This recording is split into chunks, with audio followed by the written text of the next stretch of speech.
Good morning and welcome back from Memorial Day weekend. The court will please come to order. There's a quorum present, all of our members are present, and all legal notices have been duly posted and the court's duly called. Is there a motion to open court? So moved. Second. All those in favor? Aye. Aye. Motion carries unanimously. Bailiff will please open court. All right. The Dallas County Commissioners Court is now in session for May 2014. Term with the Honorable Judge Jenkins presiding. Please remain standing for the invocation. And our invocation today will be given by a guest of Commissioner Daniels. Well, good morning. This morning, Mr. Tariq Jaffrey is here visiting us. He is affiliated with the Valley Ranch Mosque in Irving, Texas, and where he calls for prayer and sometimes leads prayer. He's been a resident of Dallas County for 22 years with a wife, 3 daughters. I'm founder and VP of the DFW Muslim Chamber of Commerce. He's currently serving as the VP of Council on American Islamic Relations in the DFW chapter. His profession, he's an information technology infrastructure architect for his day job. He's very, very active in the community, volunteering in the United Way and the Bill and Melinda Gates Foundation, community of churches. He's also very involved politically. And if we could please have Mr. Jaffrey lead us. Good morning. Assalamu alaikum wa rahmatullahi wa barakatuhu. The translation is, may peace be upon you all and God Almighty have mercy on all of us. Wa alaikum assalam. Thank you. أعوذ بالله من الشيطان الرجيم بسم الله الرحمن الرحيم. In the name of Allah, the compassionate, the merciful, all praises is for Allah, God, Lord, Master, Provider, and Sustainer of the universe. I will, inshallah, God willing, recite a small prayer from the holy book of Muslims, Quran, just like Torah and Bible. And then I will present the translation, inshallah. Bismillah ar-Rahman ar-Rahim. Inna Allah ya'murukum an tu'addu al-amanati ila ahliha wa iza hakamtum bayna an-nasi an tahkumu bil 'adl. Inna Allah ni'man ya'izukum bih. Inna Allah ni'man ya'izukum bihi. Inna Allah kana sami'an basira. Sadaqallahu al-Azim. Translation. Undoubtedly, surely Allah, God Almighty, commands that you should render back the trust of those to whom they are due, and that when you judge amongst people, you judge with fairness and justice. Surely excellent is the counsel which He, Almighty God, gives you. Truly Allah is He who hears and observes all. Thank you very much, and now I will do a informal prayer in light of the verse that I have just recited. Allah says, interpretation and meaning of that is that if you judge with justice between them. Verily Allah, God Almighty, loves those who act justly. There is another recitation that I will skip the recitation and just present the translation.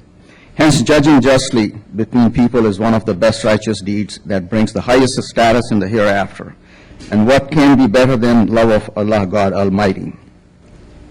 O Lord of the universe and humankind, remove the affliction and send down cure and healing for those who need curing, for no one can cure but you, Almighty God. Guide the judges and those you have blessed with knowledge and wisdom in jurisprudence to help those who seek justice, who come to these courts for restoration of their rights. O Allah, the merciful God and sustainer, guide our leaders, the judges, and these courts in removing the suffering of those who are in distress and don't have enough resources and come here to seek help. Help these officials to stand out firmly for justice, and so they can help those who need help from these courts. O the most kind God Almighty, bless this gathering and those who work here or pass through these offices. Dear God Almighty, send your blessings on the city of Dallas, the county of Dallas, our state of Texas, and the great country of United States of America we all call home. Ameen. Amen. And thank you, Thank you very much.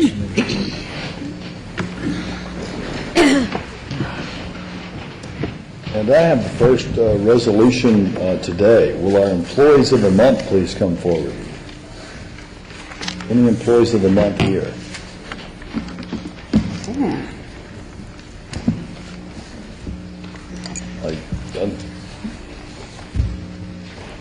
And this month, we are honoring Valerie Anderson from the Auditor's Department.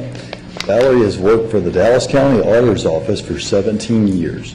Over the years, she has become a resident expert in law enforcement, courts, and housing areas, juvenile grants, TJJD, JJAEP, Title IV-E, TJPC, and the drug courts, among others. Also, we're honoring Irma Mendez in the tax office. Irma is to be recognized and commended for the outstanding diligence and dedication she demonstrates each day. Irma is one of the go-to persons in the MV operations branch. She can be observed on any given day, assisting, training, and helping coach her teammates. Waldo Amanisho from the grant section of the Health and Human Services Department. His professionalism and commitment to completing tasks timely has enabled the division immensely.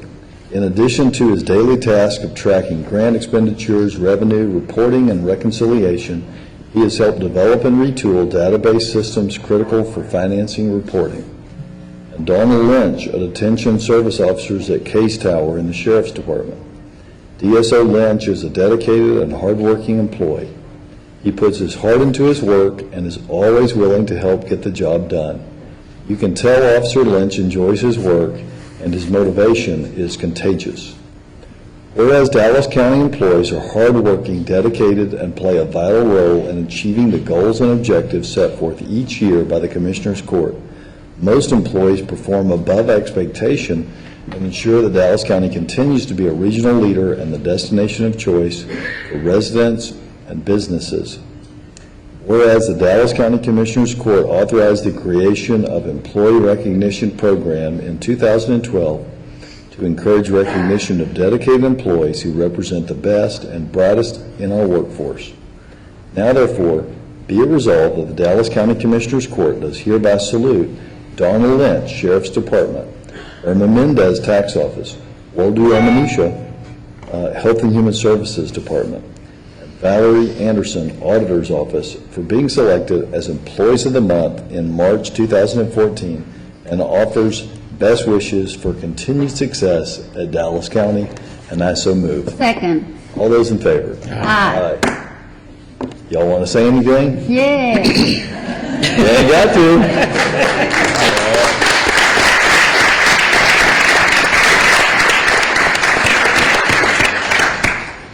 All right, and let's see. That was our only resolution, so we got another? Commissioner Daniel. I'm sorry, it's not on my motion. Not on your, oh gosh, well, we would be remiss not to recognize that May is Mental Health Awareness Month. Dallas County has what is called a behavioral health leadership team, an idea that was put forward by Commissioner Price a few years ago because he saw the need for the stakeholders in mental health in Dallas County to meet monthly and coordinate services and funding in order to put extra attention onto recognizing that all providers, jails, and hospitals that are all working together, seeing the same patients but in different settings. So please come forward. We have a number of people who are very much involved in what's going on in mental health in Dallas County. Yeah. Whereas in 1949, the White House under President Harry S. Truman and the medical community declared May as Mental Health Awareness Month to increase public awareness of mental health, eliminate the stigma, and improve services. And whereas today we know that nearly half, that is 46.4%, of all Americans will experience a mental health disorder in their lifetime, according to the Center for Disease Control. Mental illness is one of the leading causes of disabilities in the United States, affecting 1 out of every 4 families in America, and victimizing those with the illness and those who care for and love those afflicted. And whereas the National Institute of Mental Health has reported that many people suffer from more than one mental disorder at a given time, 45% of those with any mental disorder meet criteria for 2 or more disorders, with severity strongly related to comorbidity, including diabetes, cardiovascular disease, HIV/AIDS, and cancer. And whereas an analysis of youth involved with the Dallas County Juvenile Department showed of the 1,589 court-ordered to probation in 2012, 1,002, or 63% of those juveniles were identified with mental health issues. Children at risk put the number for juveniles with mental illness in our system at 70%, with 20% of them having significant mental health issues. According to the Behavioral and Psychiatric Services at Dallas County Jail, the percentage of mentally ill referrals for all bookends is 27 to 33%. And whereas without treatment, the consequences of mental health illness for an individual and society are staggering: unnecessary disability, unemployment, substance abuse, homelessness, incarceration, suicide, and devastating lives. And whereas the Dallas County Behavioral Health Leadership Team, the BHLT, is integral to the progress made in addressing the overarching needs of Dallas County since its inception in 2011. It is an authority granted by the Dallas County Commissioners Court and the Parkland Board of Managers for Dallas County Behavioral Health Services that ensures local control of the funding for and delivery of behavioral health service, including substance abuse. And whereas the Dallas County Behavioral Health Leadership Team interfaces with the Commissioners Court, the Dallas County Hospital District of Parkland, the North Texas Behavioral Health Authority, the Criminal Justice Advisory Board, the specialty courts, state agencies, and various county departments, legislators, foundations, consumers, and family advocates. Several committees drive their results through collaboration. The Adult Clinical Operations Team, Families, Adolescents, Children's Team, Behavioral Health Steering Committee, Legislative Committee, the Crisis Services Project Governance Committee, and recently formed the Housing Work Group. Whereas the Dallas County Behavioral Health Leadership Team ensures that Dallas County is an active partner with other counties in developing a strong regional behavioral health care system. And whereas the members of the Dallas County Behavioral Health Leadership Team are not just leaders in their field, but passionate trailblazers representing a broad sector of advocates, providers, inpatient residential treatment centers, county government officials and criminal justice, payers and funders committed to enhancing the care and improving the lives of those living with mental illness and their families. And whereas Mental Health America's 2014 theme is Mind Your Health, which rightfully declares there can be no health without mental health. Improving public awareness of mental illness is needed so individuals may receive adequate and appropriate treatment that will result in their becoming fully functioning members of society. Now therefore be it resolved that the Dallas County Commissioners Court and the citizens of Dallas County appreciate the tireless hours expended by the members of the Dallas County Behavioral Health Leadership Team. During National Mental Health Awareness Month, we applaud the Dallas County Behavioral Health Leadership Team for their ongoing efforts to address the unique needs of those with mental illness, raise public awareness, and to raise a community of hope within Dallas County, and I so move. All those in favor? Aye. Aye. And would those here please introduce yourselves and say who you're affiliated with? I'm Jill Martinez. I chair Metro Care Services. I'm Julie Noble, and I serve on the board of MetroCare. Janie Metzinger, Public Policy Director for Mental Health America of Greater Dallas. Hello, Matt Roberts, President of Mental Health America of Greater Dallas. Paul Blocker, First Assistant Public Defender, standing in for Lynn Pride Richardson, Chief Public Defender. And this is just a selection of the variety of parts and stakeholders and people addressing mental health issues in Dallas County. We applaud you for your services and thank a number of people in this room also who join in addressing this particularly difficult and harmful part of our community. But yes, we are moving forward on it. Let me say on Friday, I spent about 3 hours with the new Associate Commissioner for Mental Health, Fort Worth, Texas. Her name is Sonia Gaines. I see you're nodding, and that hopefully that means that's going to be good for us down there.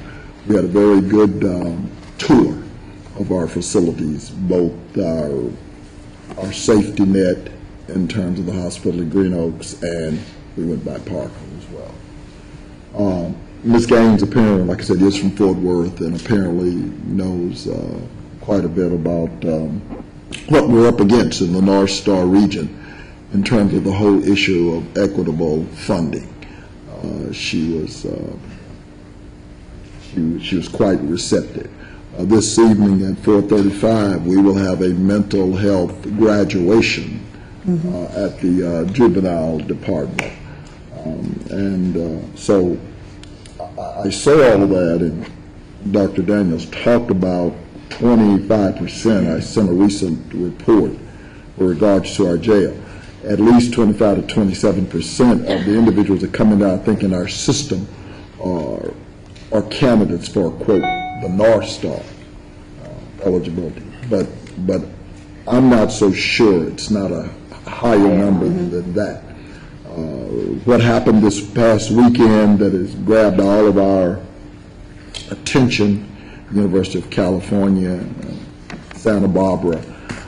It was interesting. I've been trying to keep up, but I thought they started out talking about Asperger, and then, of course, that just kind of dwindled, that he had been getting some, let's say, some mental health since he was a teenager or a youngster. I just find it really interesting as these issues crop up. We talk about mental health, and it just kind of goes away. And we said that to Ms. Gaines the other day. We can't continue in the North Star region and be the kind of pilot and meet all the metrics that's been set forward, and then we turn around and continue to be funded at this level. It's going to starve our system out, regardless of what we do. We just can't do it.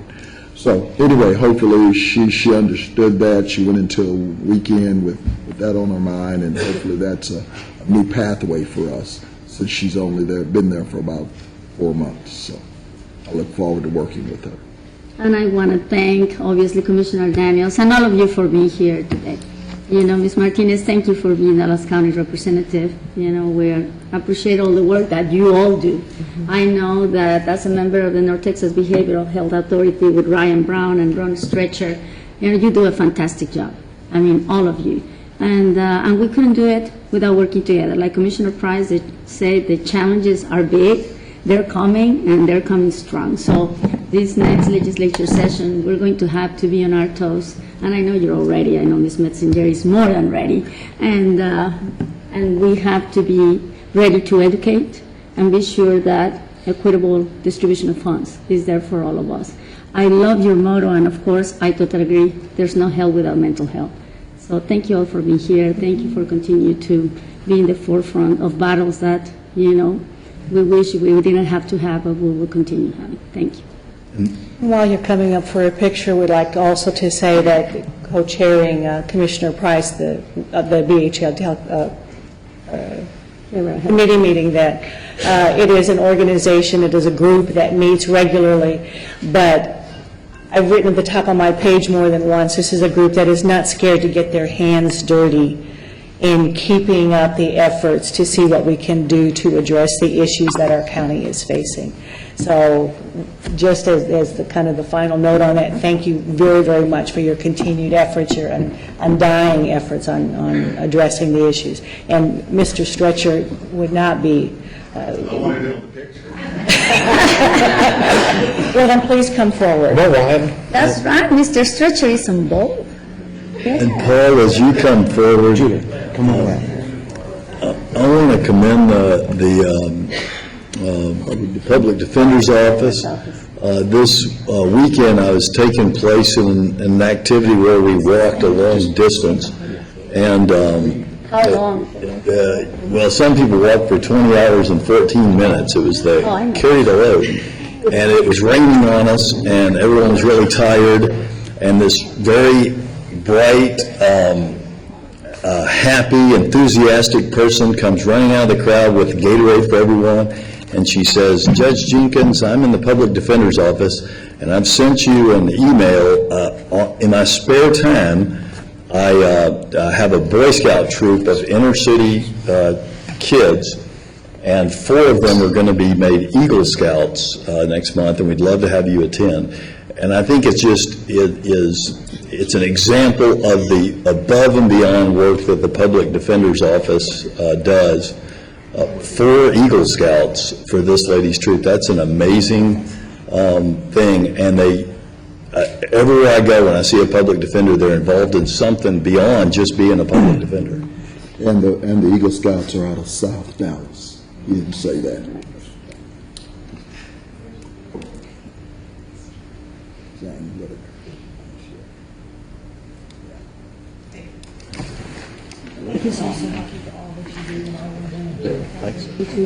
Could have mentioned that. Could have mentioned that. No, she's been, I said it's Jane Whitaker, she's been working with Lady Scouts. Is she a juvenile prosecutor? Yes. She's great. Yeah, she was.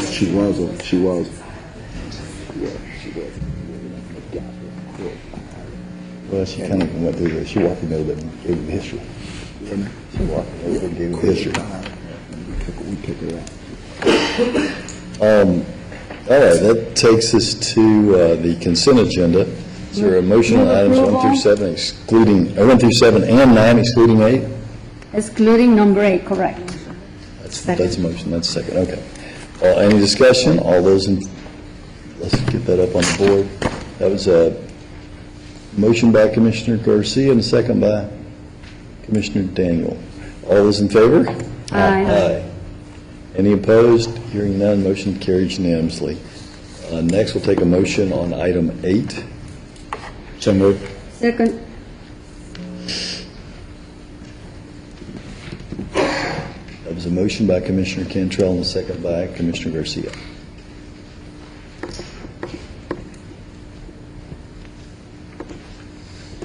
Any discussion? All those in favor signify by saying aye. Aye. Any opposed? Motion, she's second. Any opposed? No. And the motion carries 4-1. All right, next, we'll take the bids. Is there a motion on the bids? Second. All right, any discussion on the bids? All those in favor signify by saying aye. Aye. Aye. Any opposed signify by saying nay. The ayes have it unanimously. We'll now consider court orders items, let's see, that's J1 through 23. And is there a motion on 1 through 23? Move. Second. Court orders 1 through 23 on J. Second. Did you second? No, Commissioner Daniel has already seconded. All right, any discussion on court orders J1 through 23? Any discussion? Hearing none, all those in favor signify by saying Hold on. Commissioner Daniel, second. he's got it. I made the motion, I'm sorry. I didn't push it. I made the motion. Pressed it. All those in favor signify by saying aye. Aye. Any opposed? All those carry unanimously. We have a time-sensitive court order today, K1. So moved. Second. All right. Any discussion on the time-sensitive court order? Let her catch up real fast.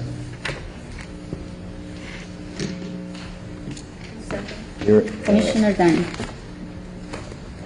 Hearing none, all those in favor? Aye. Any opposed? Motion carries unanimously. This now takes us to our briefing session. Mr. Martin, will you? Morning, Judge, Commissioners. I'm going to save our presentation for the end, if that's okay with the court. We'll go on to item number 2. District Attorney recommends approval of the interlocal agreement with the Dallas Police Department to combat internet crimes against children. Item 3, Homeland Security and Emergency Management recommends approval of the attached Integrated Public Alert and Warning System Memorandum of Agreement between FEMA and Dallas County. Item 4, Juvenile, seeking authority to submit a brief on behalf of the Juvenile Board to the Attorney General's Office regarding brief RQ 1198-GA. Item 5, request approval of the listed meeting date and location for the June budget retreat meeting of the Dallas County Juvenile Board. Item 6, recommends approval of the Dallas County Juvenile Justice Alternative Education Program fiscal year 2014 budget amendment number 2. Item 7, recommends approval of the MOU between Dallas County Juvenile Department and Youth Village Resources of Dallas for Culinary Arts Cafe Momentum and Food Handler programs operating at Lee Top Residential Facility. Item 8, recommending approval of the memorandum of understanding between Dallas County and Juvenile Department and the Youth Village Resources of Dallas for the Horticulture and Garden Program operating at Lee Top. Item 9, recommends approval to formally designate the Highland Park Department of Public Safety's report writing room located at 4700 Drexel Drive in Dallas as a juvenile processing office. Item 10, recommends approval to formally designate the Baylor Healthcare Department of Public Safety's Police Supervisor's Office located at 4005 Crutcher Suite 100, Dallas, Texas, as a juvenile processing office. Item 11, recommends approval of Dallas County Academy for Academic Excellence School Board's recommendation to approve the amended professional services contract and grant authorization to pay for pending invoices for special education, instructional, related, and assessment services with diagnostic assessment services for the 2013-14 school year. Item 12, recommends approval of the Dallas County Academy for Academic School Board's recommendation to accept and receive additional IMA funding and make item line adjustments to the Title I Part A. Operations, number 13, authorize and issue modification number 2 to the AE IDIQ work order number 10 to Moody Nolan VAI to provide design services for the addition of an emergency generator and automatic transfer switch at the Record Storage Center Office Warehouse at 2121 Panoramic. Dr. Garcia, you got your information on that? Yes, I did. Thank you so much. Thank you. And item 14, authorize county judge to sign attached work orders for CBRE for disposition of 899 Stemmons Freeway, 650 West Main Street in Grand Prairie, 2311 Joe Field Road, assist in the acquisition of Dallas County Elections Warehouse, and assist in tenant representation in lease negotiations for office space at 3650 South Bruckner. Planning and Development, number 15, recommends the county seek to renew its participation in the CDBG program for the period of fiscal year 2015 through 2017. Public Works, item 16, accept the offer from Next Lots Now, LLC to purchase vacant tax foreclosure property at 1304 Bluffview Drive, that's in Hutchins, Texas. Purchasing, item 17, authorize award of bid for the annual contract for infectious and biohazard waste removal, pickup and disposal services to Stericycle, Inc., in the estimated annual amount of $53,000 for the period August 2nd, 2014 through August 1st, 2015. Item 18, authorize first 12-month extension for the bid for the annual contract for the purchase of offset printing and copying services awarded to AC Printing, LLC, Dot Thermography, and Jading Graphics, effective October 1, 2014 through September 30th, 2015. And Tax Assessor Collector, item 19, authorize Dallas County Tax Assessor Collector to enter into an updated contract for tax collection services with the town of Highland Park. I've got one bring up for Director Thompson with Health and Human Services to attend a retirement function for Dr. Brewer at Tarrant County Public Health, and that will be on May the 30th of this year. Not a problem. Let me ask Mr. Lusberg. Last week, DHAP, a land bank, they brought back to the corporation that council had created a policy that was similar to that of the land bank. As you know, it's special legislation, and so what we do at the land bank is you're not allowed to just take and bank property. Take the property, you have a time period in which to perform, or there's some reversion. While we're selling tax property, and a lot of these properties are unimproved, I want you to give some thought as to whether or not it'd be in our benefit, because, and I don't even know who these people are, but I notice around the county, they're banking a lot of foreclosure land, tax property land. And are we in a position to talk about a policy with regards to how they just kind of hold those properties in abeyance? Or do you know anyone else who is, I know the city is starting to do that beyond the land bank. And so, and you might want to talk to Terry Williams, see what they're doing. We'll certainly look into it, Commissioner. We'll see what has been happening over the last few years, see what direction that has naturally resulted in, and then we'll see how, if that matches what we think it should, or whether we'd like it maybe to go in a different direction. But yeah, I'd be happy to look at that. Well, because one of the things that's happening is that we're winding up having to abate and clean up a lot of these properties. And of course, they're going to acquire them, and I guess if the cities have any code enforcement, they'll make them do them. They hadn't done them prior to this. You're exactly right. And so we've been doing them, and we've been I've been having Steve Salo the amount of time we've been spending doing that. But the fact that we go in and we clean them up and abate everything and all the nuisances, et cetera, and somebody comes along and purchases the property, it just it just kind of sits there, and they still don't have any better code enforcement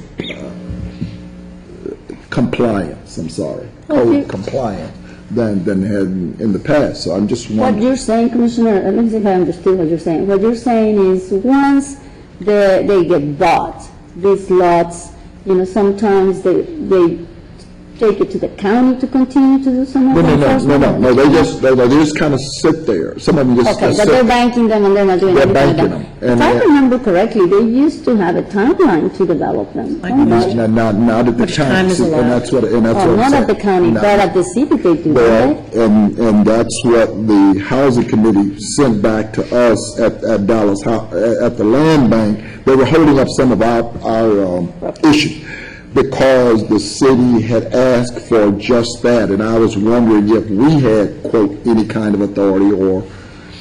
We've not really looked into it in any depth. Okay. I couldn't I comment just one way want or you the to, other. if you might give. But we will look into it. Yeah, if you just give them a call and just kind of see. I just noticed there seems to be, each time they walk to me there's apparently some developers purchasing a lot of lots. And Duncanville, Hutchins, all over the place. And that's fine. I'm glad to get them back on the road. Public Works is doing a great job. I'm just wondering, are they going to be there, or are they just What's holding? happening? We'll look into it, Commissioner. Okay? Also, Mr. Losberg, while you're looking into that, if they, I believe they cannot sell them, but if they can, what's the timeline for them to do that? We'll do that. Because that will tell us how close they are to banking and make a profit that they didn't pay for. The redemption period, if Yeah. I'm correct, I think on tax foreclosure, is it 2 years? Somebody help me? Okay, Yes. thought I was right. 2 years. So, yeah. So what if they're land banking them? They bought them sometimes for $1. Good morning, Judge and Commissioners. Before I start my presentation, I did have one bring up. We had briefed that Joe Wells would be going to the Texas Association of Counties 2014 Conference of the County Investment Academy on June 2nd through the 4th at the Omni Hotel in Farmers Branch. We had a registration fee of $150. It's really $250, so it'll be an additional $100. Let me, before you start, I'll see Dale. Paul, did they call you this morning about that server, an election? Oh, yes. Okay. Okay, got it. Okay, thank you, I'm sorry. Okay, good. As I said, good morning. This is the first update really on the 2014 budget and an early look at where your 2015 budget is going to be going. I'm going to go right past that slide since really I'm going to point out most of these things as we're looking at the table. The table here shows the first column is the 14 budget as it was approved by Commissioners Court, where we had it at a balanced budget with a little bit of an excess on the $20,000. And you'll see on the projection that we began the year with about a $15 million plus. That had to do with the fact that we didn't spend all of our health insurance dollars last year for the first time in a very long time, and that we had a lot of prior year encumbrances that had just been released and became part of the beginning balance. It's obviously a positive number, but it is a one-time type thing. So I'll discuss that a little bit more as we progress through here. On the revenues, you can also see it's a positive. We're looking at taxes being about flat. We saw some special vehicle fees increasing dramatically. As you see those paper plates, that's what you're getting there on that. And then you have other revenues are up a little bit. We increased interest a little bit in there. We're seeing a lot of federal ICE inmates coming into our jail that we're starting to hold, which is a lot more than we had projected. So that's actually an $800,000 positive balance to us.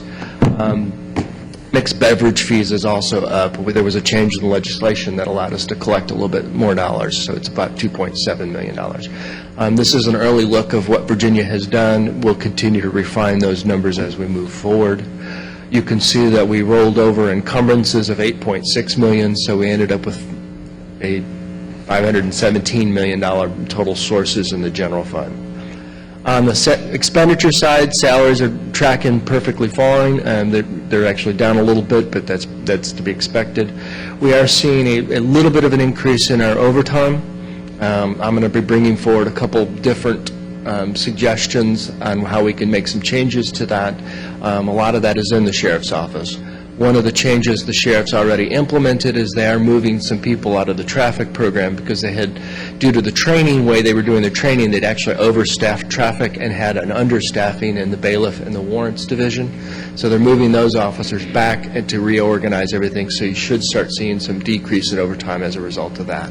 You know, and many issues I'm wrestling with the sheriff is, I mean, you got an email from me over the weekend. I mean, let's just kind of put it where it is. And I really want to talk to Judge Murphy with regards to this court. Hey, guys, what just happened to our screens? There it goes. Okay, I'm sorry. Go ahead, Commissioner. Okay. Really want to talk to Judge Murphy because and you got my email. Yeah, I saw your email. And we've had preliminary discussion with Judge Murphy, and as we need to have visiting judges in there to make sure we continue to move the jail population in the dockets, we'll do so. Is that a district court? That's a district court. It's a district court. And then when you look at the historical performance of that dadgum court, you know, that was one of the things. And now I want to see what that Tuesday docket is done. And Mr. Monroe, I put you on that email as well. I want to look and see, because you know we can say what we want to say about the sheriff, but over time, again, they continue to say, and I'm still using what's happening down in Harris County. They've taken that population and reduced it significantly. And they don't have any increase in their rate or anything else. And we can keep talking about that. So Ms. Strickland talked about last week.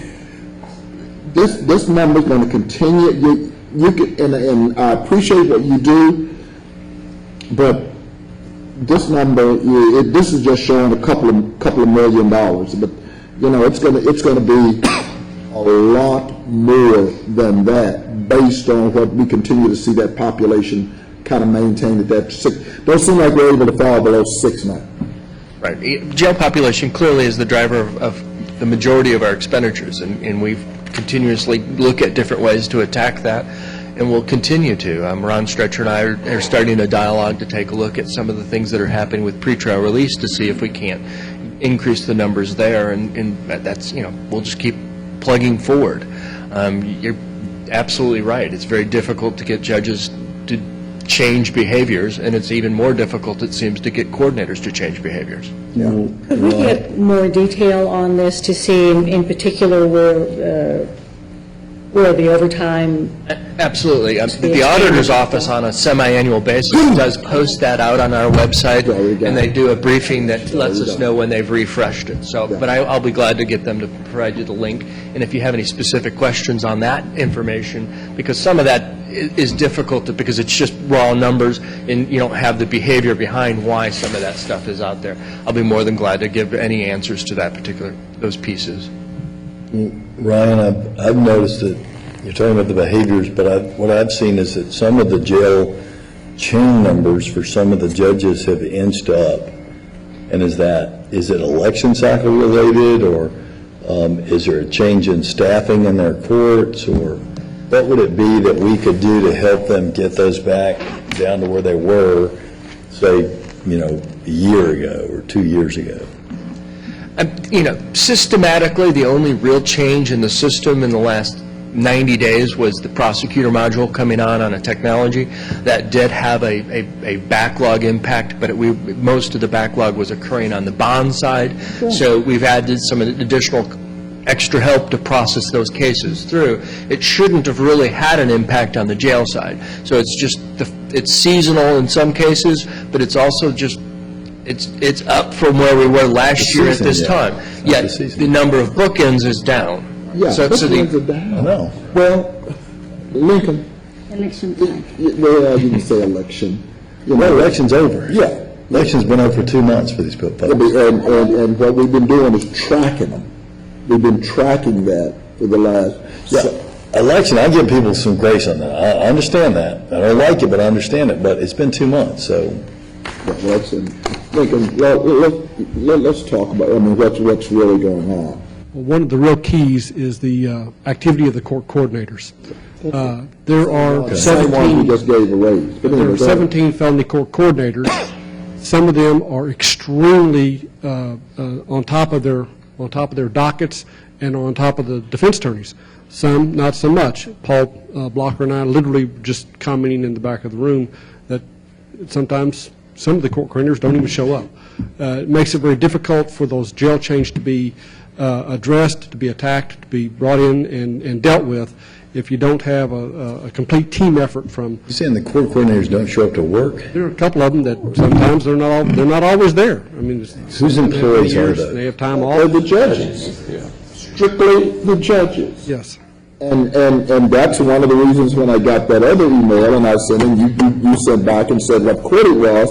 That's the reason I had the other commentary regarding that. That's been one of the problems with that court. That was the case during the election where an individual had been given a recommendation from the district attorney's office and wound up staying in jail for an extra 4 months. Dr. Taylor, do people not have to chronos in when they work for independently elected officials? As far as Cronus is concerned, an employee is supposed to report their time on a weekly basis. Are they required to go in on Cronus and sign in every day? No. They're not. Most of the time, on non-exempt employees, it's a requirement as for those who have a Cronus system. For exempt employees, it just depends on the department. So people can not show up to work and cost us money, and we have to pay them? Is that revelation? Well, they're signing off that they've worked 40 hours a What week. has to happen is, every 2 weeks, departments are supposed to report that employee's time. And our policy says that the report on that time must be accurate. And Does so- the judge sign that that's true, that that person spent 40 hours a week there? Usually what happens, quite frankly, is in the courts that I see, the judge's signature should be required, but many times in the courts that I see, the court coordinators do anything they want with their time. And some of the judges look at it, most of them probably do not. Cool. I want to respect the independently elected office, but could we look at some HR rules so judges sign off on the time of their employees to the extent that that is legal to do? I'd like to know, that people are spending 40 hours a week working if we're paying them for 40 hours a week, and I just gave them a raise. I can appreciate all of that, but you don't have any jurisdiction over where the judge shows up. And again, I'm going back. I know we don't the judge, but I'm not sure that would be true on the coordinator. I got that. But if the judge is not showing up, how are they going to sign off on whether or not the employee is showing up? Correct. And there's no work. That's when I'm back to Judge Murphy and asking that we get some assistance. I mean, all they got to do is just tell us, at least we know in that one court now, this person's not going to show up every Tuesday. But if the judge opposes Judge Murphy putting in a judge to sit for him, it's not going to happen. Well, yeah, but I can, you're right. But in a direct address to the court coordinators, we have extra help that we've provided to the criminal court manager's office to bring in a coordinator for those days when an individuals are out. And part of the problem that you do have is you have some of these coordinators who will not be there in January, and they have to take the time that they have on the books off Because otherwise, because you have a new coordinator coming in. So you have a combination of factors going in there, but I'm just saying, on the behavioral side, we're trying to address it by saying when a coordinator's not going to be there, they let us know, we then fill in with individuals that. We have a floating coordinator for that. Yes. Okay? That has nothing to do, if you look historically, at the performance. Performance is a different issue. That's exactly right. And so, the floating coordinator fills in for those individuals who are trying to get their times off the book. The problem is, you still got the same issue with the performance. And that's the reason we're hovering at 63, and the difference between 400 detainees on a daily basis is significant in the driver for that overtime. And so while we talk about sheriff, let's just talk about where it really is. Right. Because obviously, if you had 200 less inmates, you'd be able to move back out of George Allen, and that is a big driver of that overtime. Point made. Now, it's not always just the judge and the coordinator that drive jail population. You can have DA issues. You can have public defender in defense issues. So, I mean, but there are... We've ameliorated that. We have not had that for some time. Lincoln has driven it, and so has the public defender's office. When you have independent counsel hired by some of these guys on the defense side, they also have the ability to pass those cases and do other things. Now, the judge and the coordinator are letting it happen, but it is a group effort. But he's tracking. We get a track when that's up. That's very few, though, Ryan. I understand. I'm just saying. Nothing's a perfect, clean picture of just one thing. Let's hang on for just 1 second. We've had some special visitors come into the room, and Doug Garcia or whoever. Yeah, I would like to. You do. I was going to wait till this discussion. And then let's tell them what's going on so they can learn from the discussion. Oh, well, then let's take a moment at this time. Say it up, Commissioner. There's classes, they are advanced placement, U.S. history classes from Samuel High School. Where you going, Lincoln? We just happened to That was smart. Good try, good try. Mr. Monroe, you didn't go to Samuel, did you? No, you're still here. But they're guests from Samuel High School wanting to learn more about how local government works. Their teachers there should be Rita McKissick, Kathy Hoffman, Charlie Roney, and Peter Bergman from Samuel High School visiting us and getting a taste of what's going on in local government today. And as we're talking here, we're looking at the budget for Dallas County, which is the beginning process right now, with one of the items looking at overtime and how we can address overtime issues. Is this a real sexy issue? Possibly not in your estimation, but it is incredibly important when it comes to the jobs that Commissioners Court has regarding tax dollars in Dallas County. So welcome Samuel High School students to Dallas County. Yeah, would you please stand up? Where are you? Because there's a number over here and a number over here. All right, Samuel.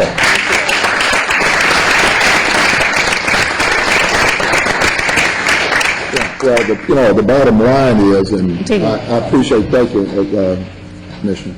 The bottom line is that 60% of what we do is criminal justice in Dallas County. We look at our budget. I mean, at the end of the day, we've got to manage it, in terms of what causes these dollars. We know the revenue stream with county are traditionally what? That's ad valorem property taxes. That's where we get our money. We don't get sales taxes. I saw Mayor Sherman here earlier. He was here bragging about DeSoto having almost $1 million increase in sales tax. We don't get sales taxes. We got to rely on property taxes. And we got to balance this budget. And when we look up and see a nominally going out the window, we got to figure out what's going on. We got all these independent elected officials, and we've got to try from the budgetary side of our manage as best we can.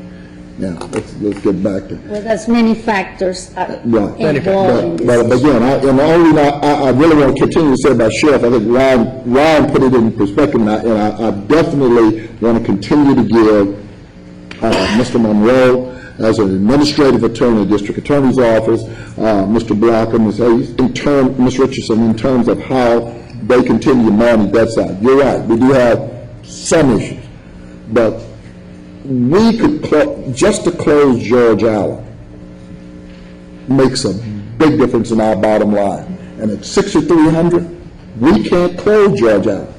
Even with all the construction projects and all, we could, at 6,000, we could close George Allen. You know, and that's where, that's got to be our objective. Well, if I might address this, one of the key bucket numbers on the Doers report is those families pending disposition, which are the total of all of the cases that the courts have in their dockets. If that number is below 2,000, county has no problems. Today, it's around 23, almost 2,400. That, we make our recommendations from the DA's office. We have tremendous success working with the Public Defender's Office, and many of the private attorneys, we have pretty good relationships working with them. There are a few that do cause problems, as Ryan is pointing out, but what is critical is in this entire teamwork effort is the court coordinators, because they are the ones that get the cases into the court before the judge so that the judge can make a determination. And if the judges are not there, and I'm not calling out any judges, but if the judges are not there, that slows the court down for the day. On any one given day, there's upwards of 40 to 45 cases, and it just multiplies. It ripples out throughout the entire system. So, and that number, based on that not having a Tuesday docket till the end of the year, just gives you an indication of what we're up against. Just as one court. Absolutely. One day, $62 a day, 45 cases.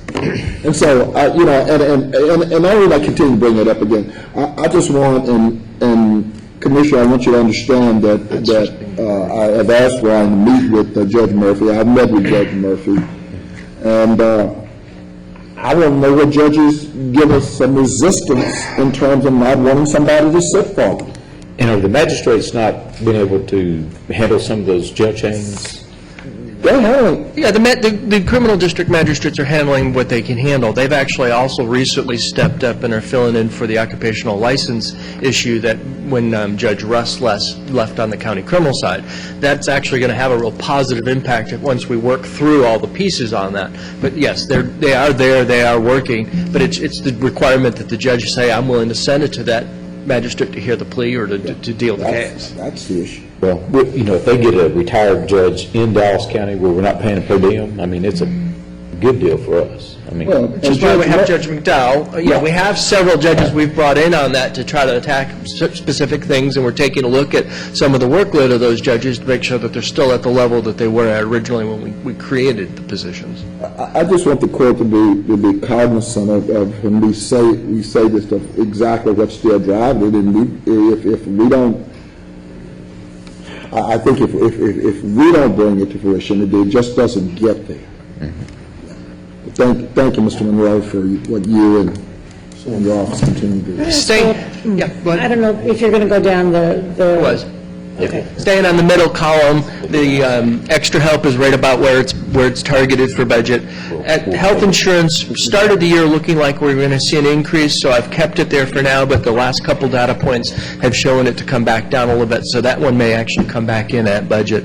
Operating looks like... But Mr. Brown, one thing, as you know, PVC is working on the new plan. Right. And I know you have been working with Dr. Taylor. But, I mean, we're looking at implementing some new programs. Is that money, as we have been calculated, will be more than $1 million? Is that included in your projection here?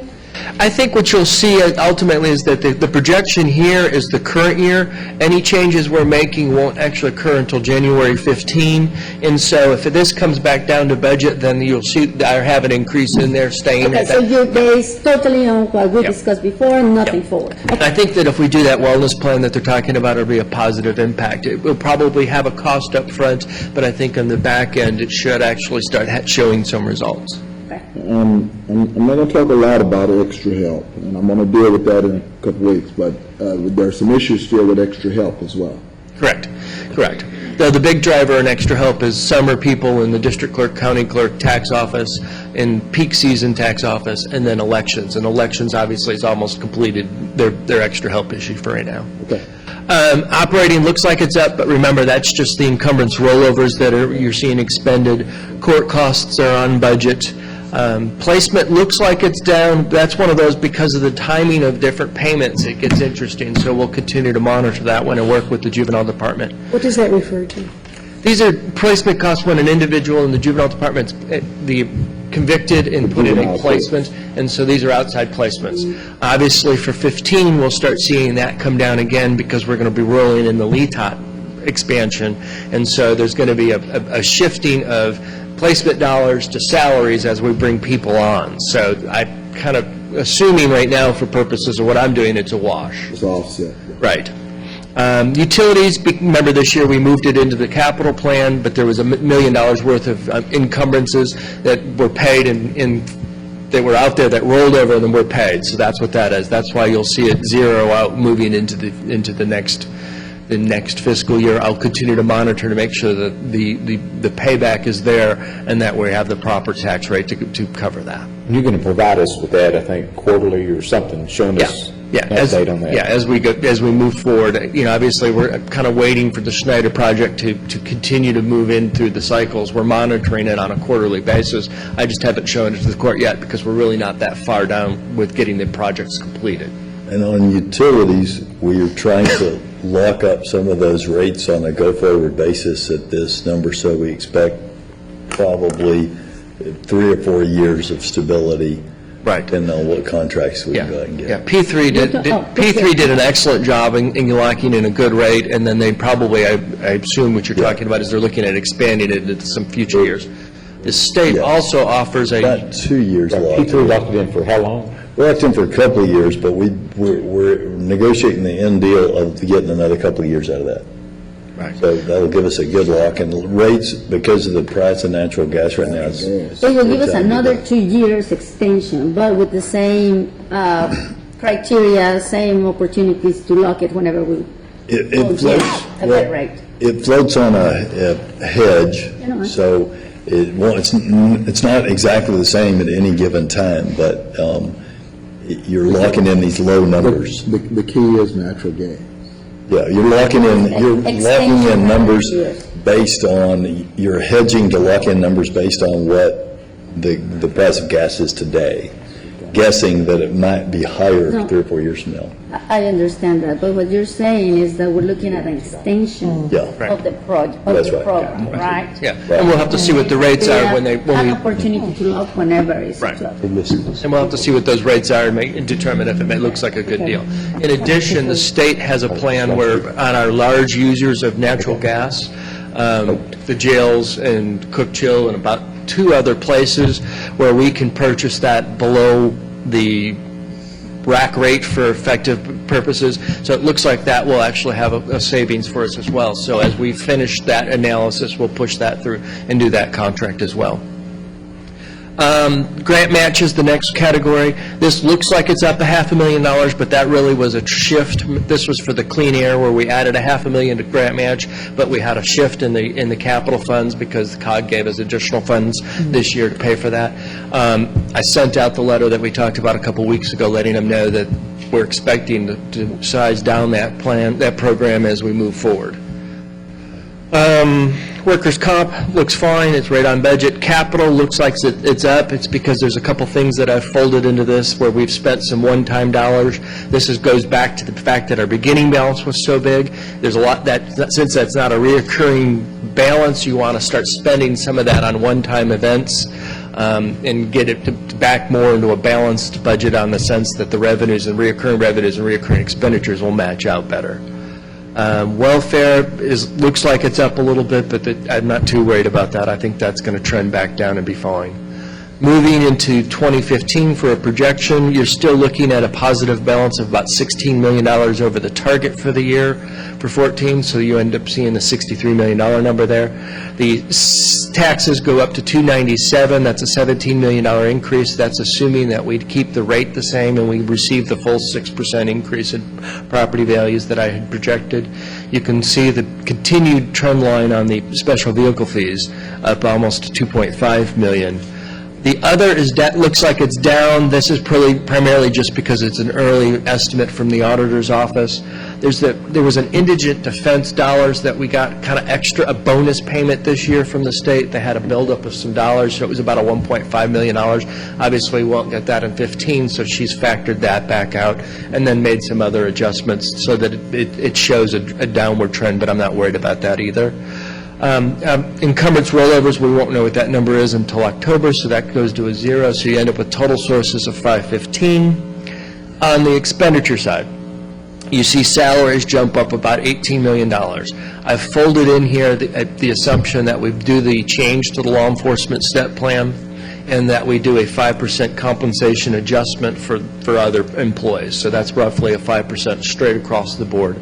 We're going to have to open MedMod in 2015, so it includes about $1.5 million in additional staff for MedMod. You should see that briefing come forward in the next couple weeks because we want to get those people on board and start training them. I have one last issue related to control center staff, otherwise I'm going to complete that. And then the last piece on that was But we haven't published the MedMod staff. No. You haven't seen it. I've seen it. I've seen what the sheriff has done, and we've gone back and forth multiple times, and I'm getting real close to where I think I'm comfortable with it.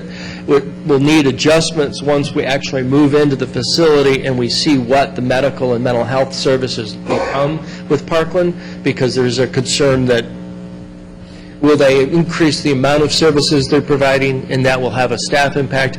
Right now, the assumption is that they won't, and therefore we'll be pulling staff from West Tower, where we're providing the services today. Obviously, because you do have more bunks, you are going to have some additional staff needed. It's about 25, 28. Yeah, but we said, look, and I'm hoping you're proceeding along those lines, because if you let them increase, they don't get expansive on it. Oh, real quick. And it's a much more of an open format like central intake. So, I mean, really, you shouldn't have the one provider, one guard that we have today because of they're in a more closed environment. There should, the whole concept is that you could have multiple providers with a guard watching the whole open area to be able to see if any incidents are occurring. So we're working, so I think we're comfortable where we stand on that end. They had requested 2 people in the control center, and there's no other place where we have 2 people in the control center, so I want to go back and ask them why did they think they needed 2 people in each of those control centers. Otherwise, I think we're completely in agreement on it. Okay. The other piece is, obviously, when Parkland opens up, we've got whole nother piece in their medical facility that we're going to need to talk about and address on our end as it relates to staffing, and take a look at how that impacts us. Theoretically, because right now we have a 1-to-1 relationship, or in some cases 2 guards to 1 inmate scattered throughout the hospital, if they have them all in their medical wing, we may actually have some efficiencies gained, but we still need to work through a couple minor issues that I'm afraid we'll have to address on that. Okay. I factored back down overtime. This is really kind of the impact on the bailiff and the warrants, and assuming that we are able to do a couple other minor adjustments that I will push through as part of the budget process. Matter of fact, next week you're going to see a briefing requesting that the individual in the communications division go from a senior sergeant, which is a non-exempt position, to a lieutenant, which is an exempt position. It's a 24/7 operation, and they're the main administrator of that. There's a little bit of cost savings that you can that's legit. Yeah, and it's probably it's clearly an exempt position given the fact that what their responsibilities are in there. But what I'm still not clear over there, and I've asked you, and I know you've had your hands full with the budget, with regards to that division, and what is the production in that division in terms of? Yeah, you've asked for the warrants and then the civil piece. My staff is pulling the information. It's not as easy because it comes from two different sources. We've never been able to get that so far. Yeah, I understand. Never been able to get it, Ryan. But at some point in time, we can't keep saying it, Commissioner, and I know what you're saying. You know, We'll be very happy when we get it. Yep. But we've got to get it, because, bottom line, we made a shift in terms of process. And so we need to be able to grade whether or not that performance is occurring, and how. Otherwise, Ain't well. Absolutely. okay. We're in the process of the new GPS is being rolled out into the various vehicles. I believe the district attorney had it put in their vehicles last week, and so it will be in the sheriff's vehicles, and so we will have the same managerial opportunities that we had in the constable offices. So when will that project be completed, all vehicles? Yeah, all of it. When will all the vehicles will be finished? Chris, do you have a timeline? You here still? I thought of something earlier. I'll get you the timeline. It's an issue of getting them installed. I mean, you can only do so many installs a week. Well, would it be able to be done before we finish with this budget? My guess is it'll be in this sometime late summer, and so it'll be before the budget, but I can't imagine you'll be able to use much of the information until We still won't 2015. have it. Yeah. Okay. Let's see, where was, extra help, I just rolled it across. That number will finalize as we build the budget a little bit better. Here's the health insurance, I just rolled it across. I think that'll be perfectly fine there. Operating, I made no adjustments to. Core costs, no adjustments. Placement, no adjustments. Utility, you see it go back down to zero because it will be completely in the capital fund.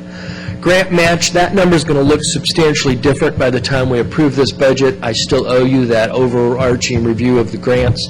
I was just advised that the feds have been decreasing their funding on grants, and so they're not passing through to the state, and so they're starting to see some impacts. This is the sequestration issue that just finally is now getting to where it's hitting our grants, and so we'll be giving you some impacts on that and showing you some options and going there. I'll be spending, it looks like, a lot of time over in the DA's office reviewing what those individuals are doing that are going to be impacted. I have to talk with the juvenile department to see if there's any impacts there, and obviously I need to talk with, I don't believe HHS has any impacts. No, it'd be Section 8. It'd be Ryan White. Yeah.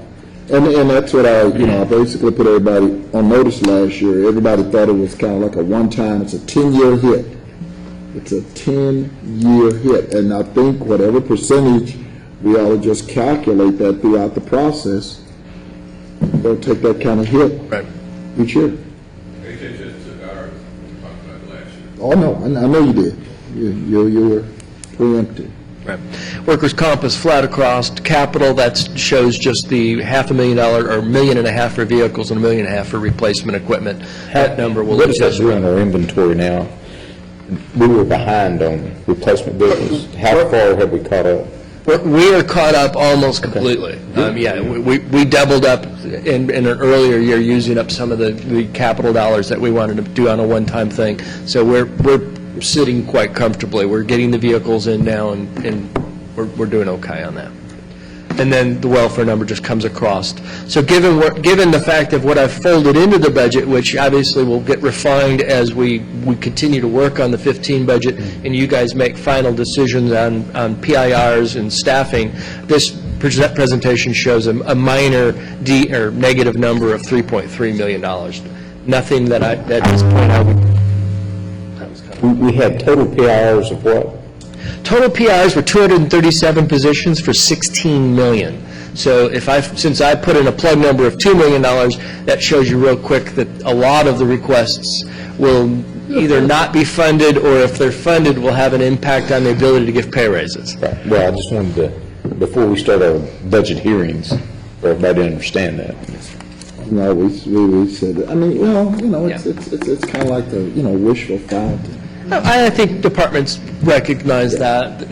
Most of the, even the ones that had large requests kind of have a list of, this is what my main focus is, which helps.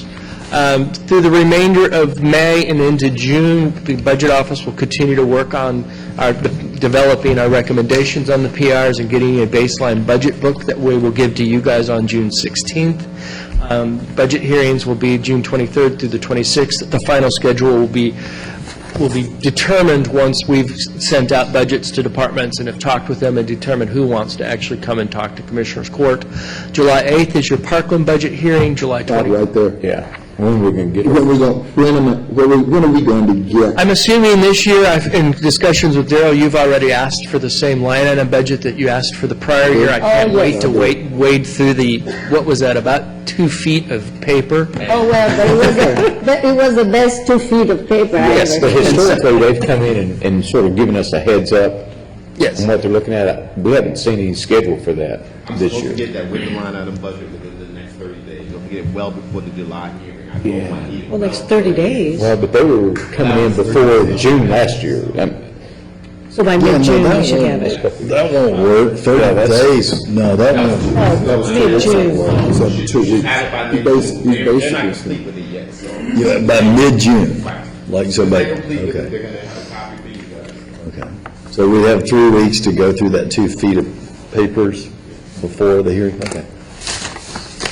July 25th, we'll get the certified roll that week. August 12th, we'll vote on the maximum tax rates and set the 2 public hearings.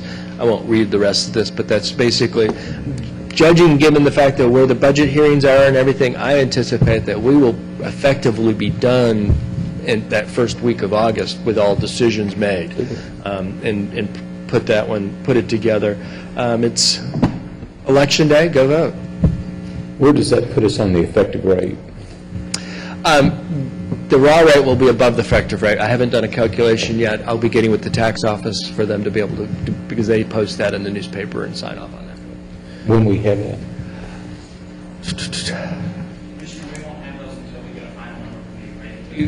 Which is? Yeah. Which is? July 25th, so sometime in early August is when we post that. Okay. And is that it, Ryan? That's all I had, yes. Ryan mentioned that it is Election Day. A couple important things to remember on this Election Day. Since it is Election Day, you must, and it's not early voting anymore, you must go to your polling place in your neighborhood. You can go to dallascountyvotes.org to find out where that is, to your specific precinct to vote. You must take a valid photo ID to vote. And we have no registered speakers today. The court will now adjourn for closed session under Chapter 551 of the Government Code. As previously posted, any action as a result of the closed session will that needs a vote will take place in the subsequent open session. Closed session will begin in about 3 minutes.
No action necessary as per the closed session, and so the court stands adjourned.